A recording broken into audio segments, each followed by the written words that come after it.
welcome back for another lesson. Today what we're going to be learning is how to change chords quicker or improve your technique when you're trying to run chords together without stopping in between.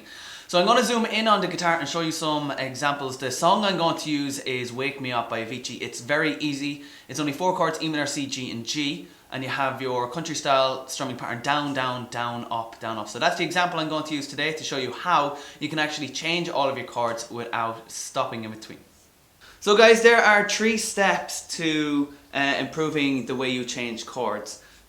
So first we're going to use Wake Me Up, the song. Now when you're changing chords, always start with the easiest chord change. So in this song, the easiest one is your G into your E minor. So go into your G chord, give me 1 strum, and then E minor, 1 strum. And that is the first step. So your first step is telling your fingers where to move, but also getting that movement correct, because a lot of people will change to the wrong strings and then have to adjust later on. Make sure that when you change, you do it correct first time, every time. So that's step 1, just 1 strum, 1 strum. You're telling your fingers what way you want them to move, so that later on when we focus on the strumming or the timing or increasing the speed, you don't have to worry about where you're moving with your hand, they'll remember. So that is the first one, G into your E minor. The second step then is connecting them together using the strumming pattern. So in this song, the strumming pattern was down, down, down, up, down, up. So the G is going to do the end of the strumming pattern, the down, up, down, up. And the E minor is going to do the start of the strumming pattern, the down, down. So connect those together without stopping in the middle, going as slow as you need to. So G, down, up, E minor, down, down. So you're not allowed stop at all in the middle. You have to connect those 2 chords together without stopping. So go as slow as you need to. You are a beginner. Now is the time to take your time and make sure that everything is correct and you're following these steps perfectly. Then step 3 is doing the full strumming pattern for each chord. So G and E minor both do the full down, down, down, up, down, up. G is first, down, down, down, up, down, change, down, down, down, up, down, up. Okay? Now the reason I said change on the last strum is because a lot of people will take off their fingers and change on the last strum. So it'll go down, down, down, up, down, lift off your fingers for the up, and that gives you that extra second to get into the E minor for the down, down, down, up, down, up. Okay, and they are the 3 steps. So we have G with just 1 strum, E minor with just the 1 strum. That's step 1, telling your fingers where to go. Step 2, you're connecting them together. So G, 1, 2, 3, 4, and E minor, down, down. Or you can add in that little exercise where you take off your fingers. So we can go down, up, and then E minor, down, down.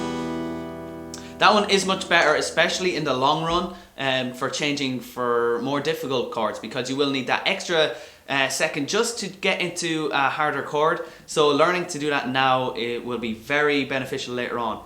So the third step then is your full strumming pattern, down, down, down, up, down, off, E minor, down, down, down, up, down, up. They're the 3 steps to get better, and you can do those through the whole song. So I did G into E minor, the easiest one. You can then do your E minor into C, going through those 3 steps. So E minor, 1 strum, C, 1 strum. Again, taking your time. C is one of the biggest ones for beginners to get wrong, because they'll put their fingers on the wrong strings and then adjust later on. If you find yourself doing that, start again. E minor, and then slow down to string 4, string 5.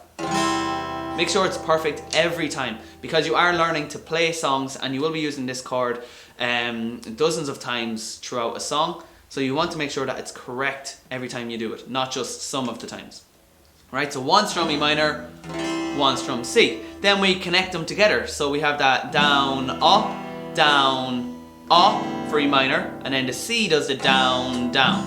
So you notice, because C is one of the difficult chords in E minor, on the last up, I lifted it off my finger. So I went down, up, and then C, down, down. And then your last step is connect them together with the full strumming pattern. So down, down, down, up, down, off, C, down, down, up, down, up. And you probably noticed there I was going slightly slower in step 3 than in step 2. So when you introduce more strums, your brain does have more to think about with this hand. And it's going to concentrate less with your chord hand. We're going to want to slow down so your brain can actually keep up with both, because at the moment you're still learning both sides of the guitar. When you know your chords, you can relax a bit more with that part and focus on your strumming. But because now you're learning both sides, you do need to go as slow as your hands can manage. You'll look at this information and you'll think it's really easy. It is. It's just hard to execute with your fingers. So go at their speed. If you make a mistake, that's their way of saying it's too fast, slow down. So the last chord progression then you have to work on is your C into your G. So C1 strum, G1 strum. And again, C1 strum, G1 strum. And then what we have is the second step, so the down, up with C, and the down, down with the G. So down, lift them off, up, and down, down. So C, down, off, G, G. Remember, you're not trying to stop in the middle, you're trying to connect these together without stopping. So it goes 1, 2, 3, 4, down, down. And then third step is just a full strumming pattern. So it's down, 1, 2, 3, off, G, down, 1, 2, 3, 4. There you have worked on all of the chord changes individually. All that's left now is to put it all together. So like I was saying, slow the whole thing down, really ridiculously slow, but try not to stop. You're never allowed to stop, and if you find that you are stopping, then you're obviously going too fast. So slow it down and don't stop. So you want all those chords running together.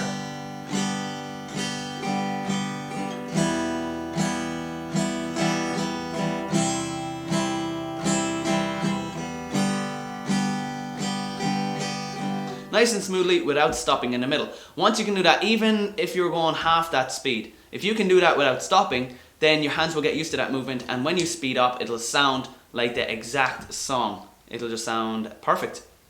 Okay, so they are my 3 steps on how to change chords faster. I'm also going to give you now tips on how to hold your chords properly and get a better sound. So my first tip is use your fingertips. Okay, a lot of people will use the fleshy part of their fingers down here, but you should be using the top of your finger up here.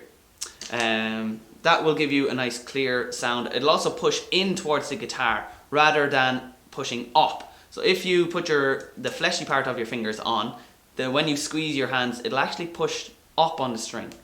If you use the tips of your fingers and curl your knuckles outwards like a claw, then the pressure will push inwards. So you want those fingers pushing in towards the guitar. And when they're in that correct position, you'll find you don't have to squeeze as hard because the pressure of your hand holding the guitar is actually pushing in on the strings and doing half the work for you. The second tip is your thumb. Your thumb should never be sideways or hanging over the guitar. It should be down behind your middle finger. And that brings us into the third step, which is the gap in between your hand and the neck of the guitar.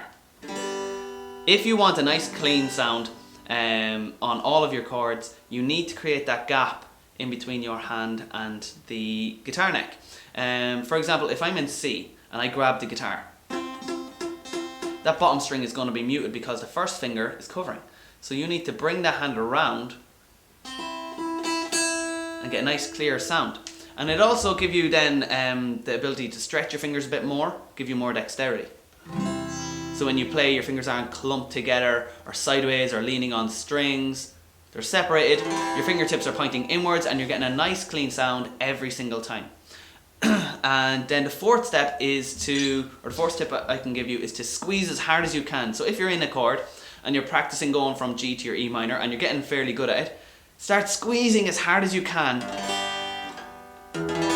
in those chord shapes. So your strumming is nice and gentle, but you're squeezing those chords as hard as you can to toughen up the skin on the top of your fingers. When that's tough, then the pressure comes naturally because you can just push in and it doesn't hurt at all. But for now, you do need to squeeze as hard as you can.